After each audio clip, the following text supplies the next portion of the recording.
Introduction. What this book expects to accomplish.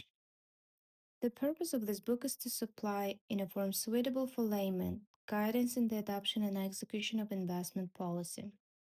Comparatively little will be said here about the technique of analyzing securities. Attention will be paid chiefly to investment principles and investors' attitudes. We shall, however, provide a number of condensed comparisons of specific securities, chiefly in pairs appearing side by side in the New York Stock Exchange list, in order to bring home in concrete fashion the important elements involved in specific choices of common stocks. But much of our space will be devoted to the historical patterns of financial markets, in some cases running back over many decades. To invest intelligently in securities, one should be forearmed with an adequate knowledge of how the various types of bonds and stocks have actually behaved under varying conditions, some of which, at least, one is likely to meet again in one's own experience.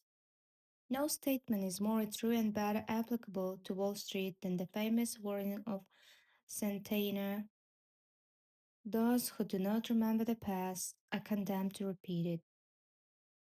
Our text is directed to investors as distinguished from speculators, and our first task will be to clarify and emphasize this now all but forgotten distinction. We may say at the outset that this is not a how to make a million book. There are no sure there are no sure and easy paths to riches on Wall Street or anywhere else. It may be well to point up what we have just said by a bit of financial history, especially since there is more than one moral to be drawn from it. In the climatic year 2029, John Raskob, a first important figure nationally as well as on Wall Street, extolled the blessings of capitalism in an article in the Ladies' Home Journal entitled "Everybody Ought to Be Rich."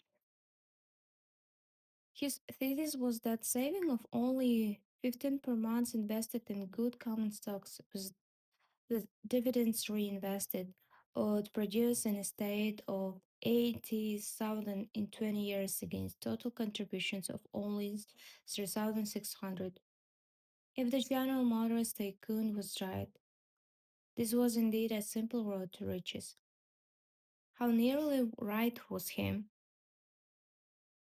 Our rough calculation based on assumed investment in the 30 stocks making up the Dow Jones Industrial Average (DJIA) indicates that if Rakib's prescription had been followed during the 1929 to 1948, the investors' holdings at the beginning of 1949 would have been without worse 7,500.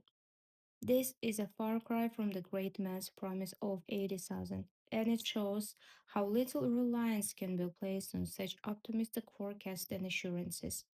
But, as an aside, we should remark that the return actually realized by the 20-year operation would have been better than 8% compounded annually, and this despite the fact that the investor would have begun his purchases with the Dow Jones Industrial Average at 300 and ended with a valuation based on the 1948 closing level of 177. This record may be regarded as a persuasive argument for the principle of regular monthly purchase of strong common stocks through thick and thin, a program known as dollar cost averaging. Since our book is not addressed to speculators, it is not meant for those who trade in the market. Most of these men are guided by charts and other largely mechanical means of determining the right moments to buy and sell. The one principle that applies to nearly all these so called technical approaches is that one should buy because a stock or the market has gone up, and one should sell because it has declined. This is the exact opposite of sound business sense anywhere else. Okay, this is the exact opposite of sound business sense everywhere else. and it is most unlikely that it can lead to lasting success on Wall Street. In our own stock market experience and observation, extending over 50 years, we have not known a single person who has consistently and lastingly made money by thus following the market. We do not hesitate to declare that this approach is as fallacious as it is popular.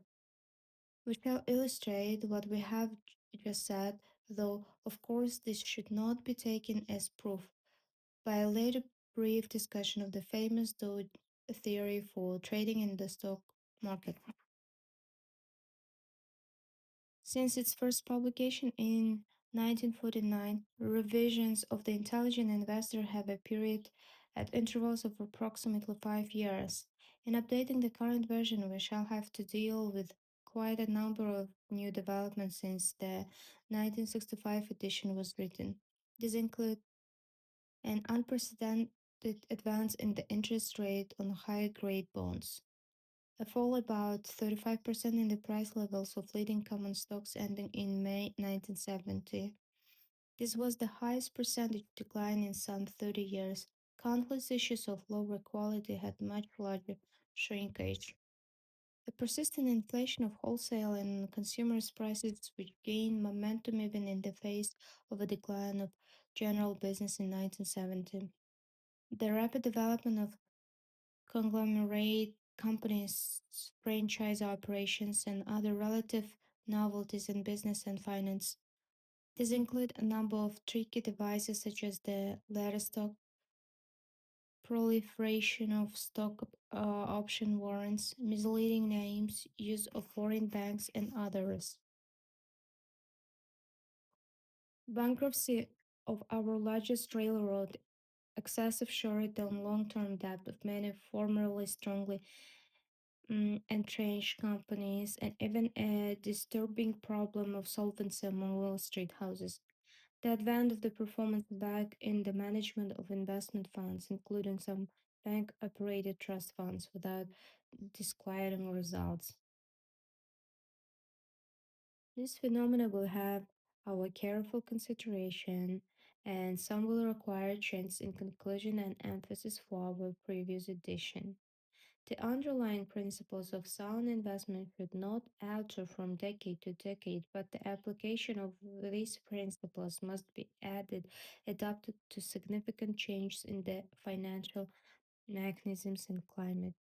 The last statement was put to the test during the writing of the present edition, the first draft of which was finished in January 1971. At the time, the DGIA was in a strong recovery from its 1970 low of 632 and was advancing toward 1971 high of 951 with attendant general optimism. As the last draft was finished in November 1971, the market was in the throes of new decline, carrying it down to 797 with the renewed general uneasiness about its future. We have not allowed these fluctuations to affect our general attitude towards sound investment policy, which remains substantially unchanged since the first edition of this book in 1949. The extent of the market shrinkage in 1969 to 1970 should have served to dispel an illusion that had been gaining ground during the past 2 decades. This was that leading common stocks could be bought at any time at any price, with the assurance not only of ultimate profit, but also that any intervening loss would soon be recouped by a renewed advance of the market to new high levels. That was too good to be true. At long last, the stock market has returned to normal in the sense that both speculators and stock investors must again be prepared to experience significant and perhaps purchased falls, as well as rises in the value of their holdings. In the era of many secondary and third line common stocks, especially recently floated enterprises, the havoc wrought by the last market break was catastrophic. This was nothing new in itself. It had happened to a similar degree in 1961 to 1962, but there was now a novel element in the fact that some of investment funds had large commitments in highly speculative and obviously overvalued issues of this type. Evidently, it is not only the tyro who needs to be warned that while enthusiasm may be necessary for great accomplishments elsewhere, on Wall Street it almost invariably leads to disaster. The major question we shall have to deal with grows out of the huge rise in the rate of interest on first quality bonds. Since late 1967, the investor has been able to obtain more than twice as much income from such bonds as he could from dividends on representative common stocks. At the beginning of 1972, the return was 7.19 on highest grade bonds versus only 2.76 on industrial stocks. This compares with 4.40% and 2.92% respectively at the end of the 1964. It's hard to realize. Hold on.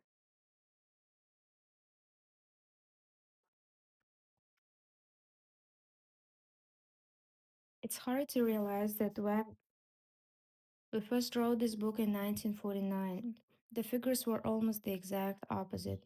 The bonds returned only 2.66% at the stocks, and the stocks yielded 6.82%. In previous editions, we have consistently urged that at least 25% of conservative investor portfolio be held on common stocks, and we have favored in general a 50-50 division between the two media. We must now consider whether the current great advantage of bond yields over stock yields would justify an all bond policy until a more sensible relationship returns, as we expect it will. Naturally, the question of continued inflation will be of great importance in reaching our decision here. A chapter will be devoted to this discussion.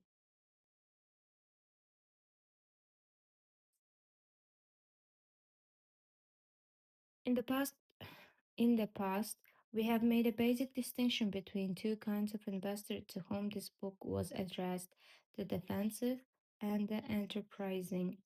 The defensive or passive investor will place his chief emphasis on the avoidance of serious mistakes or losses. His second aim will be freedom from effort, annoyance, and the need for making frequent decisions. The determining trait of the enterprising or active or aggressive investor is his willingness to devote time and care to the selection of securities that are both sound and more attractive than the average.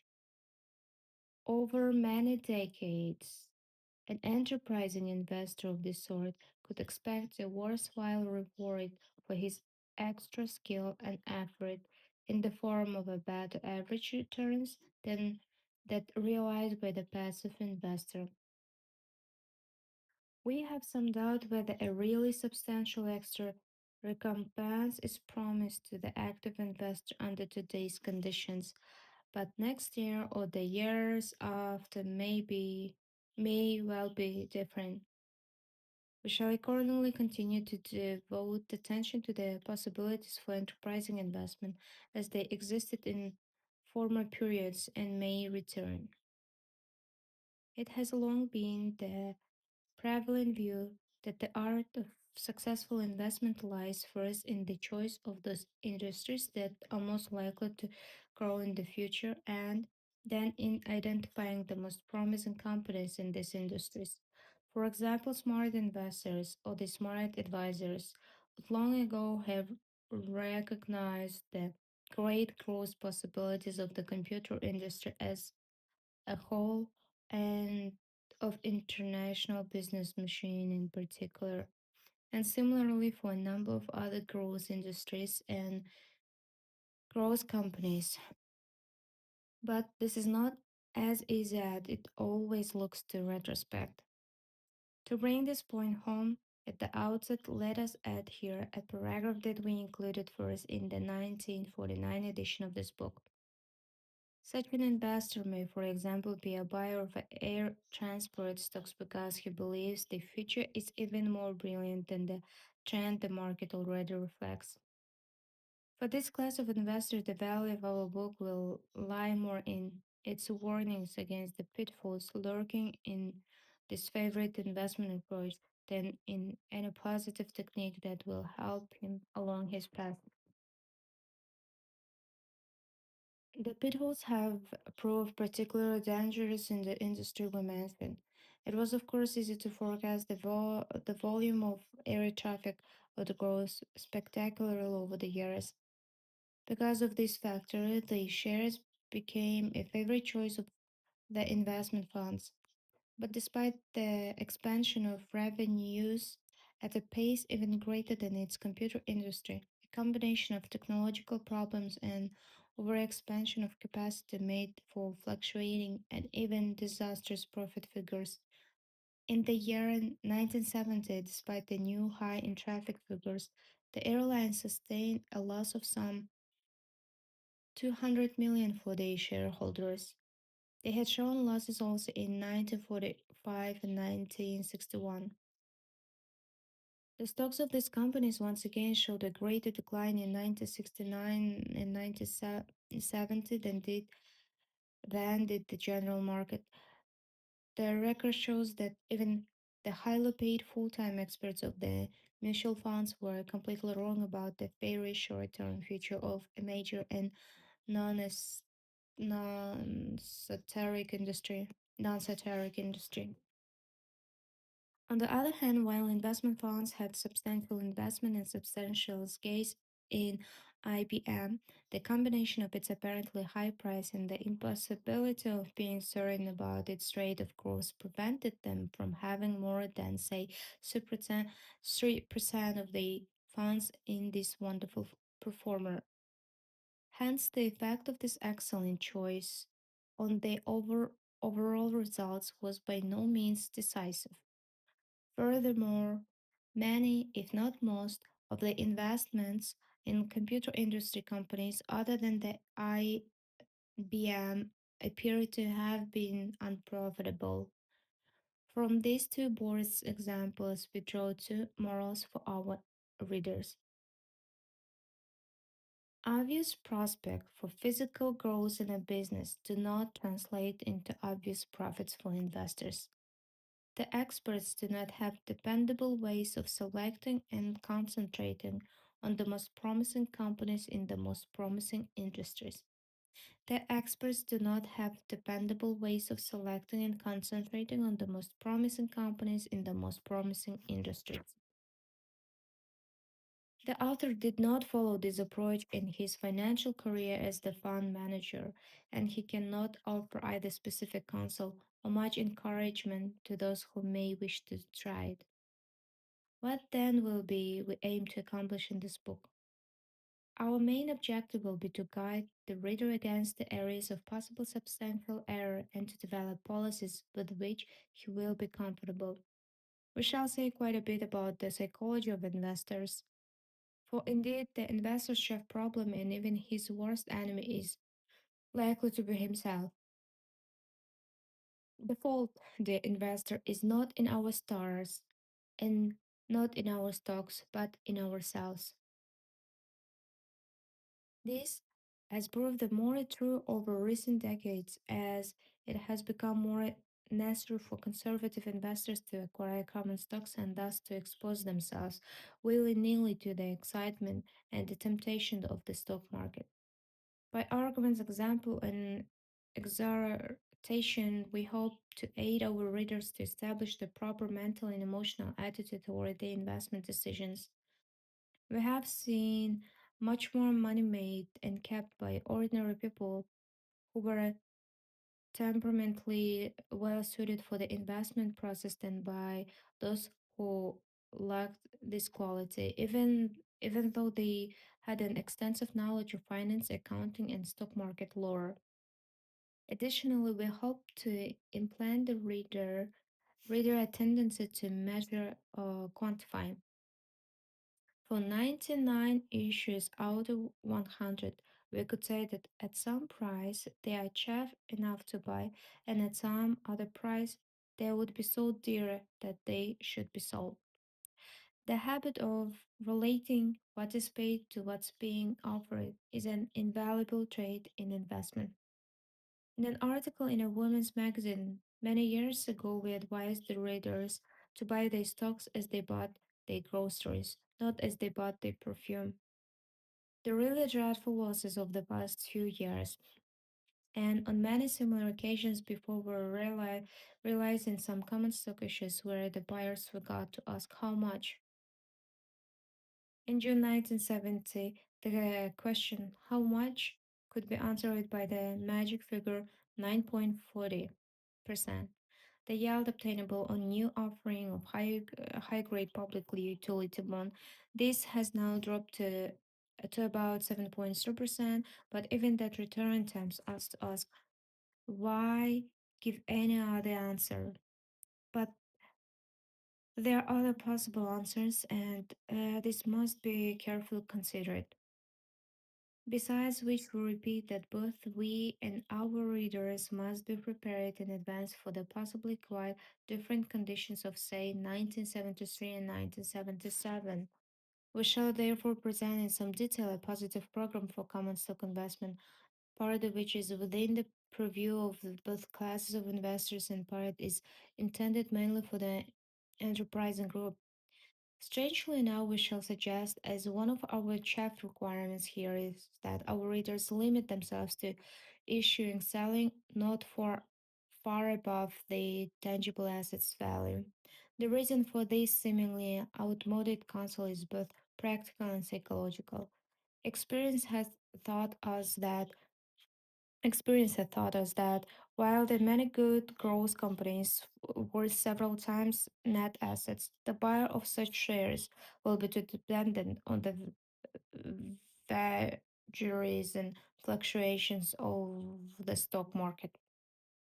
By contrast, the investor in shares, say, of publicly utility companies at about the net asset value can always consider himself the owner of an interest in sound and expanding business acquired at a rational price, regardless of what the stock market might say to the contrary. The ultimate result of such a conservative policy is likely to work out better than exciting adventures into the glamorous and dangerous fields of anticipated growth. The art of investment has one characteristic. The art of investment has one characteristic that is not generally appreciated. A credible, if unspectacular, result can be achieved by the lay investor with a minimum of effort and capability, but to improve this easily attainable standard requires much applicable and more than a trace of wisdom. If you merely try to bring just a little extra knowledge and cleverness to bear upon your investment program instead of realizing a little better than normal results, you may well find that you have done worse. Since anyone, by just buying and holding a representative list, can equal the performance of the market average, it would seem a comparatively simple matter to beat the average. But as a matter of fact, the proportion of smart people who try this and fail is surprisingly large. Even the majority of the investment funds, with all their experienced personnel, have not performed so well over the years as has the general market. Allied to the foregoing is the record of the published stock market predictions of the brokerage houses. For this is strong evidence that the calculated forecasts have been somewhat less reliable than the simple tossing of a coin. In writing this book, we have tried to keep this basic pitfall of investment in mind. The virtues of a simple portfolio policy have been emphasized. The purchase of higher grade bonds plus a diversified list of leading common stocks, which any investor can carry out with a little expert assistance. The adventure beyond this safe and sound territory has been presented as fraught with challenging difficulties, especially in the area of temperament. Before attempting such a A venture, the investor should feel sure of himself and of his advisors, particularly as to whether they have a clear concept of the differences between investment and speculation and between market price and underlying value. A strong minded approach to investment, firmly based on the margin of safety principle, can yield handsome rewards. But a decision to try to for the risk emoluments rather than for the assured fruits of defensive investment should not be made without much self examination. A final retrospective thought. When the young author entered Wall Street in June 1914, no one had any inkling of what the next half century had in store. The stock market did not even suspect that the world war was to break out in 2 months and close down the New York Stock Exchange. Now, in 1972, we find ourselves the richest and most powerful country on earth, but beset by all sorts of major problems and more apprehensive than confident of the future. Yet, if we confine our attention to American investment experience, there is some comfort to be gleaned from the last 57 years. Through all the vicissitudes and casualties, as earth shaking as they were unforeseen, it remained true that sound investment principles produce generally sound results. We must act on the assumption that they will continue to do so. Note to the reader. This book does not address itself to the overall financial policy of savers and investors. It deals only with that portion of their funds which they are prepared to place in marketable or redeemable securities, that is, in bonds and stocks. Consequently, we do not discuss such important media as savings and time deposits, savings and loan association accounts, life insurance, annuities, real estate mortgages, or equity ownership. The reader should bear in mind that when we find the word now or the equivalent in the text, it refers to late 1971 or early 1972. Commentary on the introduction. If you have built castles in the air, your work need not be lost. That is where they should be. Now put the foundation under them. Notice that Graham announces from the start that this book will not tell you how to beat the market. No truthful book can. Instead, this book will teach you three powerful lessons. How you can minimize the odds of suffering irreversible losses, how you can maximize the chances of achieving sustainable gains, how you can control the self-defeating behavior that keeps most investors from reaching their full potential. Back in the boom year of the late 1990s, when technology stock seems to be doubling in value every day, the notion that you could lose almost all your money seemed absurd. But by the end of the 2002, many of the dot-com and telecom stocks had lost 95% of their value and more. Once you lose 95% of your money, you have to gain 1,900% just to get back to where you started. Taking a foolish risk can put you so deep in the hole that it's virtually impossible to get out. That's why Graham constantly emphasizes the importance of avoiding losses not just in chapter 6, 14, mm, 20, but in the threads of warning that he has woven throughout his entire text. No matter how careful you are in the price of your investment will go down from time to time. While no one can eliminate that risk, Graham will show you how to manage it and how to get your fears under control. Are you an intelligent investor? Now let's answer a vitally important question. What exactly does Graham mean by an intelligent investor? Back in the first edition of this book, Graham defines the term and he makes it clear that this kind of intelligence has nothing to do with the IQ or SAT scores. It simply means being patient, disciplined, and eager to learn. You must also be able to harness your emotions and think for yourself. This kind of intelligence, explains Graham, is a grade more of character than of the brain. There's proof that high IQ and higher education are not enough to make an investor intelligent. In 1998, Long Term Capital Management LP, a hedge fund run by a battalion of mathematicians and computer scientists and two Nobel Prize winning economists, lost more than 2 billion in a matter of weeks on a huge bet that the bond market would return to normal, quote, normal, end quote. But the bond market kept right becoming more and more abnormal, and LTCM had borrowed so much money that its collapse nearly capsized the global financial system. And back in the spring of 1720, Sir Isaac Newton owned shares in the Southsea Company, the hottest stock in England. Sensing that the market was getting out of hand, the great physicist muttered that he he could calculate the motions of the heavenly bodies, but not the madness of the people. Newton dumped his Southsea shares, pocketing a 100 profit totaling 7,000 uh, euros, but just months later swept up in the wild enthusiasm of the market. Newton jumped back in at a much higher price and lost 20,000 euros, or more than $3 million in today's money. For the rest of his life, he forbade anyone to speak the word houses in his presence. Sir Isaac Newton was one of the most intelligent people who ever lived, as most of us would define intelligence, but in Graham's terms, Newton was far from an intelligent investor. By letting the roar of the crowd override his own judgment, the world's greatest scientist acted like a fool.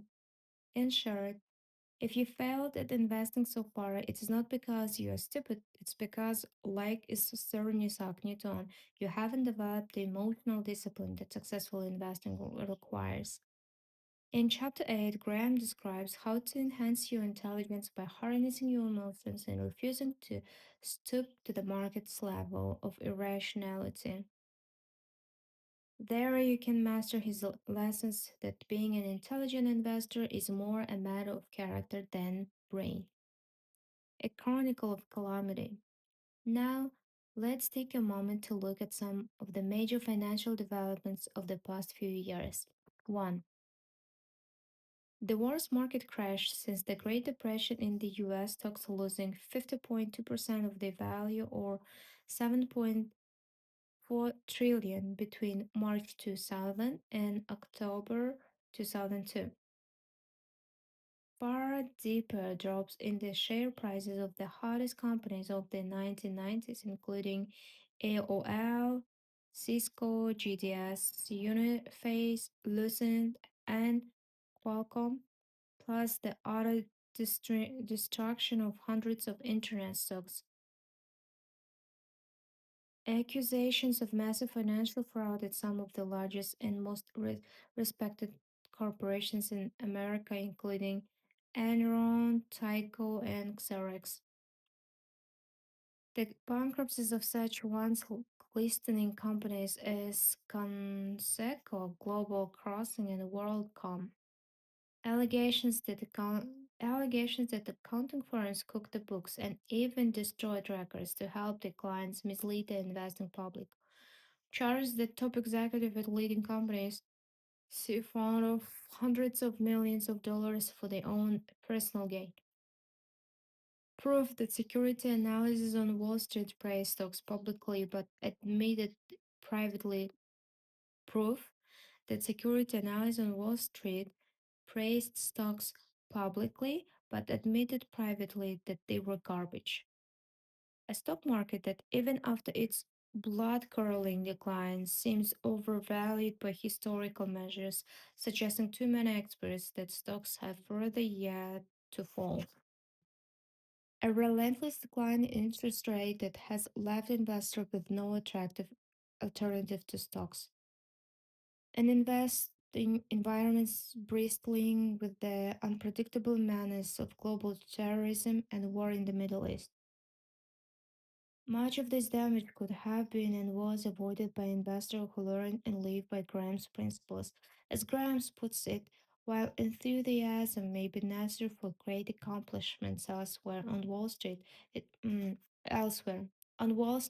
almost invariably leads to disaster.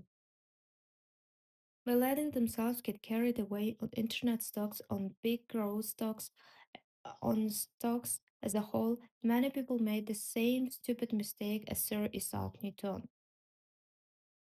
They let other investor judgments determine their own. They ignored Graham's warning that the really dreadful losses always occur after the buyer forgot to ask how much.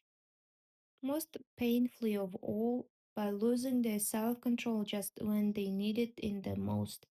These people prove Graham's assertion that the investor's chief problem and even his worst enemy is likely to be himself. The sure thing that wasn't. Many of those people got especially carried away in technology and internet stocks, believing the high tech hype that this industry would keep outgrowing every other for years to come, if not forever. In mid 1999, after earning a 170.3% return in just the first 5 months of the year, Monument Internet Fund portfolio manager Alexander Chung predicted that his fund would gain 50% a year over the next 3 to 5 years and an annual average of 35 over the next 20 years.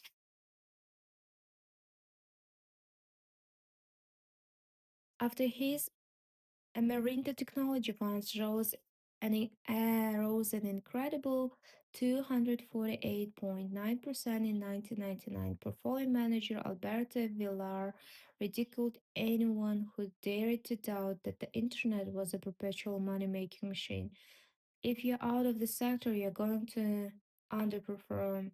You're in a horse, a buggy, I'm in a Porsche. You don't like it, tenfold growth opportunities, then go with someone else. In February 2000, hedge fund manager James Cramer proclaimed that the internet related companies are the only ones worth owning right now. These winners of the new world, as he called them, are the only ones that are going higher constantly in good days and bad. Cramer even took a pat shot of Graham. You have to throw out all of the matricals and formulas and texts that existed before the web. If we used any of what Graham and Dodd teach us, we wouldn't have a dime under management. All these so-called experts ignored Graham's sober words of warning. Sober words of warning. Obvious prospects of physical growth in a business do not translate into obvious profits for investors. While it seems easy to foresee which industry will grow the fastest, the foresight has no real value if most other investors are already expecting the same thing. By the time everyone decides that a given industry is obviously the best one to invest in, the price of its stocks have been bid up so high that its future returns have nowhere to go but down. For now, at least, no one has the gall to try claiming that technology will still be the world's greatest growth industry.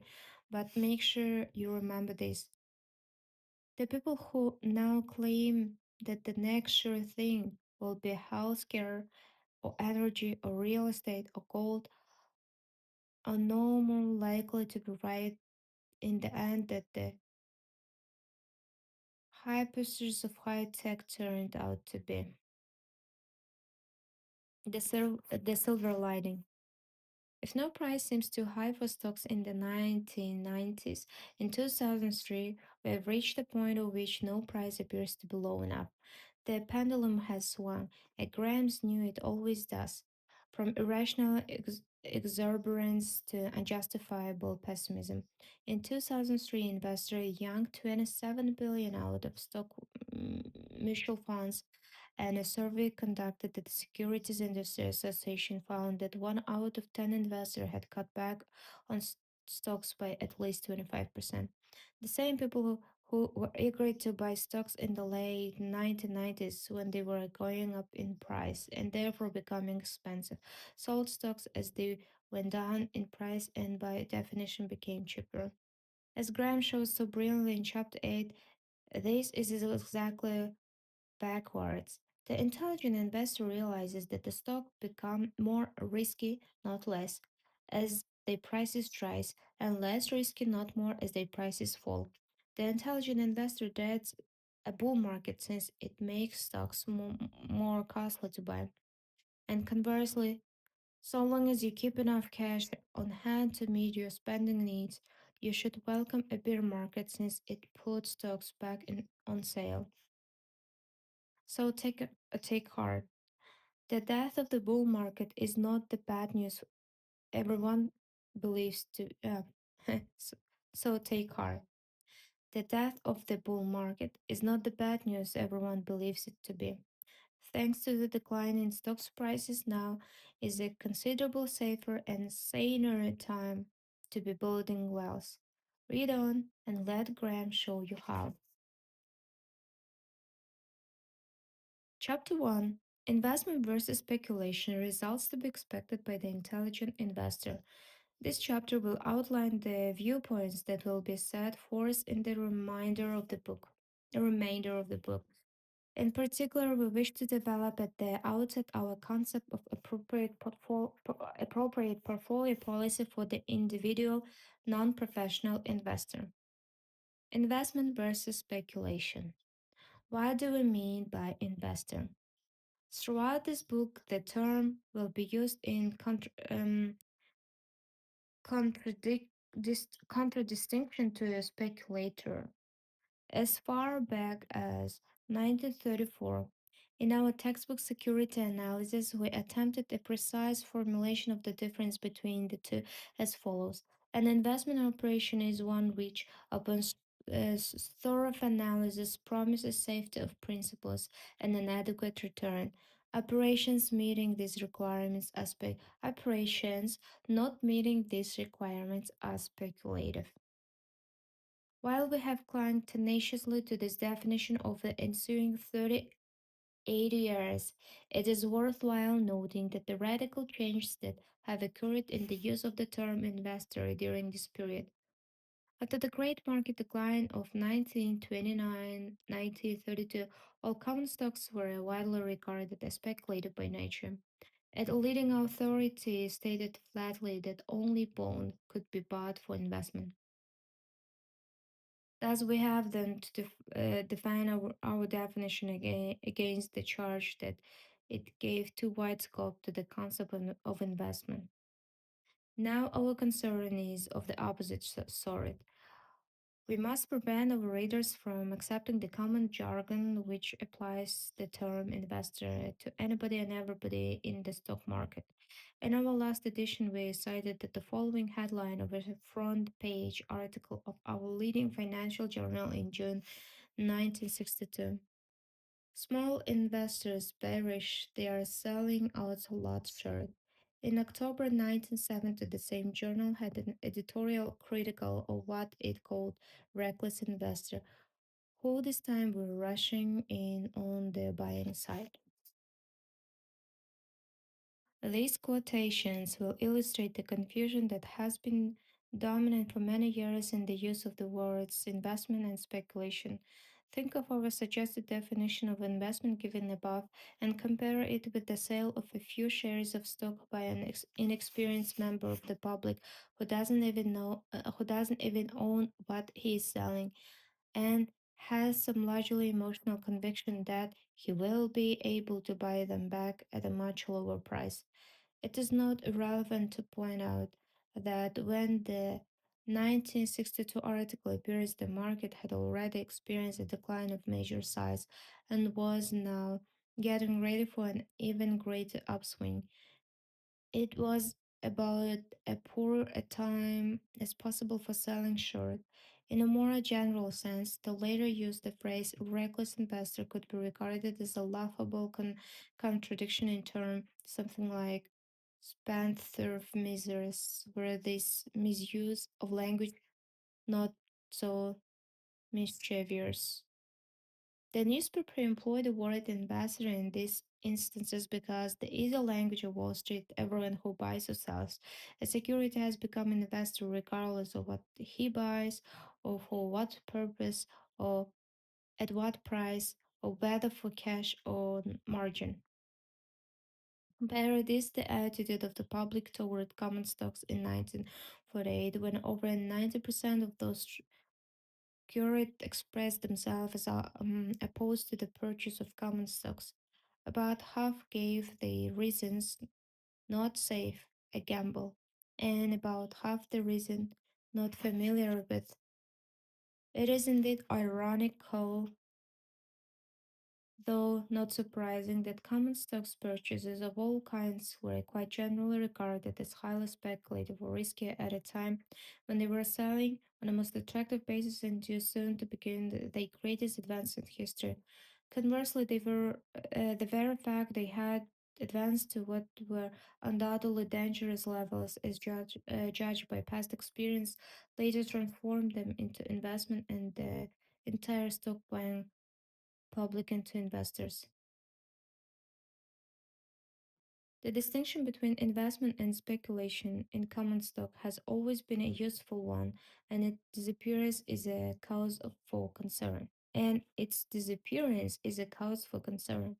We have often said that Wall Street is an institutional, would be well advised to reinstate this distinction and to emphasize it in all its dealings with the public. Otherwise, the stock exchange may someday be blamed for heavy speculative losses which those who suffered them had not been properly warned against. Ironically, once more, much of the recent financial embarrassments of some stock exchange firms seems to have come from an inclusion of speculative common stocks in their own capital funds. We trust that the reader of this book will gain a reasonably clear idea of the risks that are inherent in common stocks commitments, risks which are inseparable from the opportunities of profit that they offer, and both of which must be allowed for in the investor's calculations.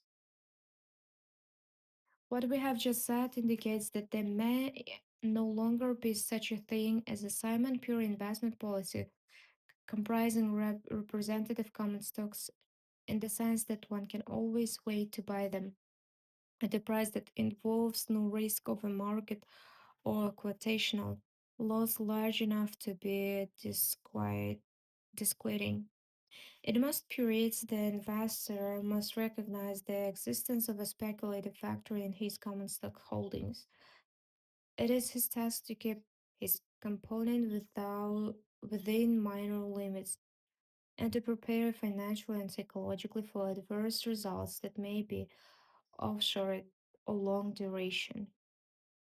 Two paragraphs should be added about stock speculation per se, as distinguished from the speculative component now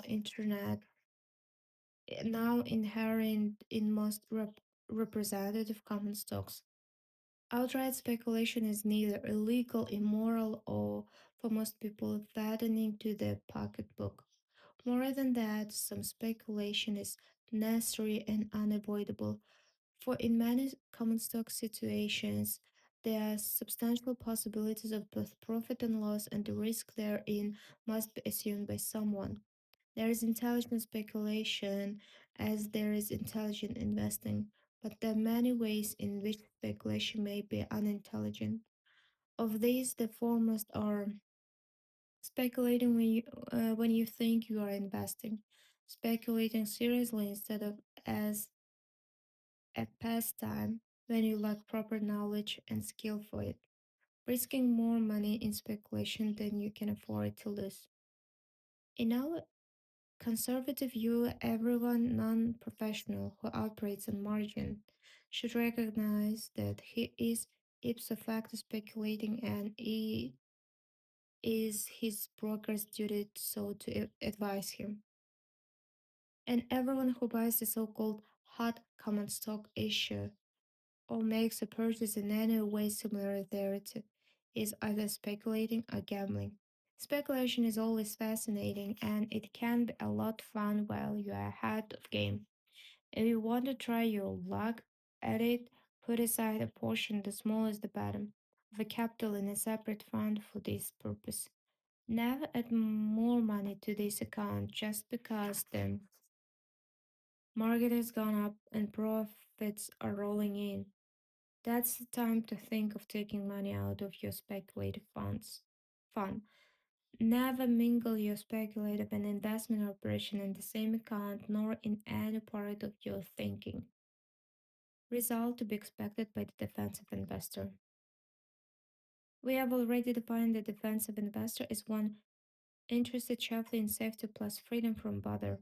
In general, what course should he follow and what return can he expect under average normal conditions if such conditions really exist? To answer this question, we shall consider first what we wrote on the subject 7 years ago. Next, what significant changes have occurred since then, the underlying factor governing the investor's expectable return, and finally, what he should do and what he should expect under present day early 1972 conditions.